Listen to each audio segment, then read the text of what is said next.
at that warehouse every single day here in Atlanta, what words of encouragement do you have for that Black working class? I think the most important thing that we have to remember is that they can't they can't kill our spirit. You know, that they attempt to with how they work us to death, and unfortunately the life expectancy today is dropping as well Wow. because people are overworking their bodies. You know, they try to blame the food and all that, but no, this is the healthiest food that we've ever had in this country. Like people are eating organic everything, but it's no, stop that. No, again, because they want to blame us, you know, the cultural backwardsness of why we're dying. People are getting more. No, it's not heart disease because how we're eating. It's heart disease because we're overexerting our bodies. We're overworking ourselves. I want to make sure people are clear on that. But back to the point, there's so much power in what the working classes are doing right now. I'm writing an article now on the Waffle House workers in Atlanta and the amazing organizing work they're doing. The Amazon workers in Bessemer in Alabama, I was out there for their organizing drive where they tried to unionize, and they are just upbeat and excited. So the the thing about people who walk into a space that they do not like, what we have to understand is that the bosses, Bezos and all them, they're putting us in a position to build power because we're working next to each other. We're experiencing the same type of alienation and struggle that the person next to me is. We're talking to each other. And so again, I like to use historical examples. Bacon's Rebellion, 1676. They thought the Africans that they brought over here and they put them next to the European indentured servants on the plantations. Bad There's idea. no there's no way these folks are ever going to like each other because remember there's no race yet. There's no such thing as race. They were counting on the religion, the diet, the language to be the things to where they're going to always hate each other. But the first thing they started doing was they started working together. They started talking. They started going around the language issue. They started socializing. They even started marrying each other. And they said those two sentences that no boss ever wants to hear when two people sit down with each other and say, I don't like the way we're being treated.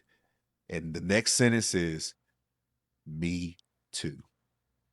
That's the cornerstone for the power of collective social movement capacity that could change the sphere of workplace conditions. What we're seeing today with Starbucks workers and their strike currently happening right now, UOP strike. I mean, we're talking about 10,000 Starbucks stores in the United States, and there's a new one being unionized every day because they're putting in they're working next to each other and they're understanding each other's issues. So the best thing that Amazon workers can do, or anybody that works in a warehouse, is to build community, talk with one another, because there's no way they can kill our spirit. Every time that we've been put together in those situations, we've always come out together collectively fighting. And that's the beauty of class warfare in Black Atlanta or any space in the world, is that we are always going to fight. That is a historical tradition of our condition as Black folk, is we are fighters at heart. So, That's why we're all still here. talk about it, man. We wouldn't be here Hey, if not. somebody had to fight. Yeah, because they tried to get rid of us many times. That's After right. you know, after a while, we became expendable, and we're still here fighting across the globe. So Mhm. yeah, That's beautiful, guys. Man, another person, bro, that we have to talk about, yes, and please and you talked about him earlier a bring little it. bit, Andrew Young. Yes, In your book, I learned so much. I had no idea yeah. Ambassador Young was going out to Africa, Mhm. Europe, international trips, giving out brochures of Atlanta, purchasing land, things like that, while the Atlanta child murders were going on. Yeah. Break that down for Let, me, let, let please, me guys. let me tell you how unabashedly arrogant they are. Mm, I didn't have to dig deep to find those brochures. Like you would think that they would be somewhat ashamed yeah. and like not make sure that stuff didn't end up in the archive. Shout out to my good people over at Woodruff Library as well, because they helped me with my archival research when I was digging through all those files for years. Like it took me 7 years to write this book. Um, it was just right there in the folder. Like they had no shame that this was going on at the same time as the Atlanta child murders, where the organization, where Camille Billups was like, where are the people at? Like, where's the mayor? Where are they at? Like, they had no idea where they were because they kept the trip secret. So they're in Japan, they're in Nigeria, they're in all these places selling the land before the people are even off of it. Think about that for a second. The people aren't even off the land yet. And in fact, they're struggling trying to find some security and protection because children are being murdered and there's nobody there to help them. And the only reason why the federal government gets involved, it is not because of Maynard Jackson, it's not because of the local government, it's because of the organization STOP, the Committee to Stop the Atlanta Child Murders. That organization of amazing Black working class women who were highlighted throughout the book because they're the bastion of the resistance. The Black women there made such a major protest movement throughout the country that the federal government had to take notice. So the only reason why we got any kind of real coverage was because of the Black working class women. The leadership of the city, they said things like, oh, those kids are just prostitutes. Yeah. So they probably sold themselves and they ran away from home. They called the mothers neglectful, said, oh, it's your fault that your child ran away. Like they would say these things. Like they were, so again, I'm trying to drive it to this alienation thing again, because there is just this dehumanization at the heart of gentrification. That's why I argue that it's structural violence, because it's not just about taking people's houses or jobs or this very kind of bourgeois thinking of, well, we have to uplift the area and do. No, it's deeper than that. There's a dehumanization of how they treated folks during these child murders that nobody wants to talk about, that it was class-based. And that's what, the quote is at the beginning of chapter 2. Maynard Jackson doesn't hate us because we're Black. He hates us because we're poor. And that's what we have to understand. That's that's the part that, and again, I don't make it, none of the stuff in the book is personal. But there are two things that Maynard Jackson did, and Andrew Young as well, but two things Maynard Jackson did that was personal. The first one was the firing of the striking workers, and then he sent them an empty job application in the mail just to taunt them. That's personal. The second thing was how the Black mothers were treated whose children were kidnapped and murdered, because Maynard Jackson is spending more money on militarizing the police at the same time that the child murders start, but yet none of that police militarization went into protecting those Black children. What did it do? It went after surveilling radicals, surveilling activists, going after the Black Panther Party's headquarters, going after the Great Speckled Bird newspaper, going after all the community activists and resources that were helping build power for Black folks out of the Black Power movement. That's what those groups were doing. They were not protecting Black mothers and Black children. So again, we have to be clear that there is a dehumanization and neglect and a lack of respect for people's humanity during the Atlanta child murders that could have stopped it at the heart if they had just treated Black Atlantans as people first. Instead, they went to sell the land that Andrew Young is going to build, going to other countries. And let's be clear, it was both ways. It was transnational. It went both ways. They went out there, and then of course they brought the international corporations to the city as well. So Jackson's gonna start it. Young is gonna finish it using his international relationships and the stuff with the working with dictators and all this other stuff. I mean, again, none of this was hard to find. This is in Andrew Young's papers that I looked through. Like, he was proud of his relationships of doing these things because Andrew Young was a neoliberal. His idea was that we should privatize everything at the behest and, unfortunately, the diminishing returns of public support for people. They shouldn't have state the idea that they should pull themselves up by their bootstraps, the Reagan stuff, right? That was Andrew Young's mentality. And again, that comes out of the civil rights movement SCLC ideology. And some of that is in chapter 2. That's what broke up the SCLC in the first place, because some of them wanted to help working people, but others were like, no, they should help themselves. Martin Luther King Sr., very conservative, like, well, we don't want to give handouts to people. It's like, well, people are starving to death. Well, too bad for them. That kind of stuff. So yeah, Andrew Young, not as complicated as Maynard's complicated. Maynard's a little more complicated. Andrew Young, I truly believe, was hardcore neoliberal, privatized, hurt people. Maynard's a little more complicated though. Yeah. He comes out of helping people before he's mayor. Yeah. Indeed, man. Maynard, bro, we about to get to him next. But first, this quote, man, Okay. in the book from Andrew Young. Once again, he was tripping on this one. Atlanta has no identity. I'm going to make one. Yes. All right. What is Atlanta's identity today, Gus? Ooh, what is Atlanta's identity today? Whenever I come to the city, I'm here at least every other month because this, my family's all still here. There are parts where I walk around MLK and I can't recognize anything. It's like, it's almost futuristic in just how much new architecture is up that you can't really recognize. You know what I mean? Have you been to Chicago?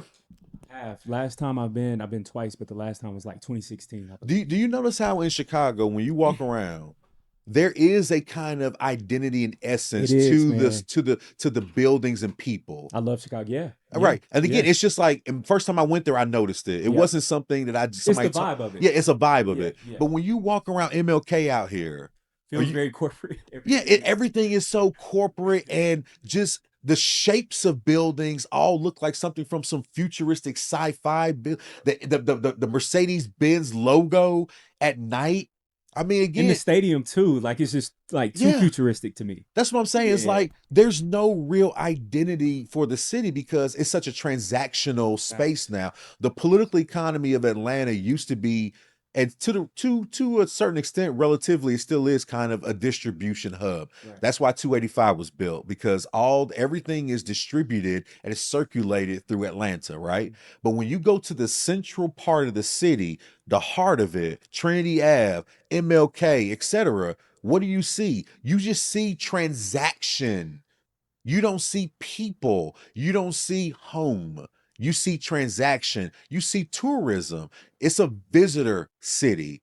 That's all. They don't want you to live here or to reside. The identity is spend your money and go. They're Sounds trying. like Vegas, huh? Yeah, I was just about to say, Yeah. they want it to be like like a little Vegas, but even Vegas it feels a little more homely. At least they'll give you a decent meal there. Here, they done closed all they closed all the local good spaces. The Busy Bee's still popping for a little bit, but I don't know. I'm kind of wary. They're closing down JR Crickets and all these other local spots. So I'm being facetious to say that there's very little here that you can identify with as wanting to build a home. And so therefore the identity of Atlanta is exactly what Andrew Young wanted. He wanted it to be a transactional space. And that's what the power brokers of Atlanta have done, is they've made it into a transactional area. I don't feel welcome or at home in any part of the central city anymore. The one that I grew up in, just don't. There's just nothing here for me anymore, and all my people have been driven out. They live in Cobb and Henry and Marietta and all these other places that are an hour and a half from the city now. That's all they can live. Lawrenceville. I mean, the very idea that Lawrenceville now is probably popping. it's a black area now. Chateau Elan, Gus. We got people moving out to Chateau Elan now. People don't understand, like, you could That's not far. go to Lawrenceville in the 2000s or the 90s because there were no black folks. And again, people had to find home in places away from the city. Yeah, so there's no there is an identity, but it's one that unfortunately is anti-black working class. You're not welcome here. Wow. So Gus, then I have to ask you this: is Atlanta still the quote unquote black Mecca, or has that always been a myth for us? It's always been a myth. Yeah. It's always been an absolute myth because one of the things that when Atlanta becomes a black majority in 1970, the first thing that the black people who migrated here from different parts of the country, they not migrated to Atlanta because Atlanta has a relatively high black population, etc. The first, because it's like every outsider looking in situation, we hear good things. They get to the city in 1970 and they're like, there's nothing here for anybody. Like everybody's poor. There's nothing. And they just had the Summer Hill Rebellion in 1966. That was about the lack of having stuff because they took the Boston Braves and said, we're going to build a stadium on top of Summer Hill. But that's not the first time. What they did to Auburn Avenue when they put the highways through the Auburn Avenue. So there's always been this kind of myth making around the Black Mecca that every time we try to build something like Auburn Avenue, which is beautiful, or Summer Hill, which is beautiful, and that's where our folks grew up, Peoplestown, Summer Hill, Dixie Hill, the first thing they do is they dismantle it. They build stuff on top of it. So how is it a black Mecca when every time we as black folks build something here, it's destroyed? I can't find a place where that hasn't happened yet. And people mention Tyler Perry Studio. Tyler Perry Studio isn't built unless it destroys black folks' livability, housing, jobs, etc. Well, black folks are working at Tyler Perry Studios. No, they're not. And he's breaking he's How much breaking are they getting union paid? laws. That's my question. They're not getting paid anything. So again, so I'm glad you brought this up, good brother, that we have to keep making myths so people can sleep at night, to make themselves feel better, that at least we got a brother in Hollywood making films. Nobody else is being able to get jobs or work in that area. And you could have actually had the building of actual productive job centers and labor there instead of that center. But at least he's making films. Did you ever see the show Black AF? Oh, I love that show. Yeah, Okay. it was cool. Do you remember that episode where Tyler Perry shows up? Oh man, you're right. Yeah, yeah, yeah. Do you remember it though? Yeah, it was him. Yeah. Kenya Barris. He was Yeah, in it. He Kenya was the Barris' main. show. Yeah, Do yeah. you remember what Tyler Perry was doing in that episode? Mhm. When you get after this is over, I I have want to you to go watch back it. and watch that. He spends the entire time crying to Kenya Barris, "Woe is me. I'm trying to survive in Hollywood." Mm. Like he puts on a whole dog and pony show about he's so oppressed as a billionaire. He is so oppressed by the Hollywood system and just crying and stuff. And I'm sitting there like, I cannot believe what I'm watching here. He doesn't say anything about the people that work for him. He doesn't say anything about the people in the city. He doesn't say anything about black folks in the country other than they should be looking up to me because I'm putting up the fight in Hollywood. And it's just like these folks are these billionaires and they're so deluded in their myth making that they honestly think that there's some kind of Superman that's doing all these amazing things, and that if we critique them, that we're wrong and we're crabs in the bucket. And it's like, no, when you go out to the outskirts of any part of the city where there are places where you could have built legitimate labor spaces, grocery stores, gardens, all these other things that we talk about that we need as African Americans. Where are these folks at? They're sitting there complaining that they're oppressed. You can't be oppressed if you're a billionaire. I'm sorry. Stop it. You're not the same as any of you or me. If we get stopped by the police, you can say I'm Tyler Perry and I have a lawyer. And they're like, well, I can still be killed by the police. No, here's the thing. You don't go to areas where police surveil. They surveil in black working class neighborhoods. We don't just like we never saw Oprah or none of these Bill Cosby, none of them other folks out on MLK when I got my first apartment where we had shootings almost every week. We ain't seen them out there. So all this talk about we're all black together and we can all be victims of it. No, you can't because you're never around the working classes. So again, we have to be honest about the realities of the situation. And then again, I'm not singling out Tyler Perry, even though what he did on that show was embarrassing.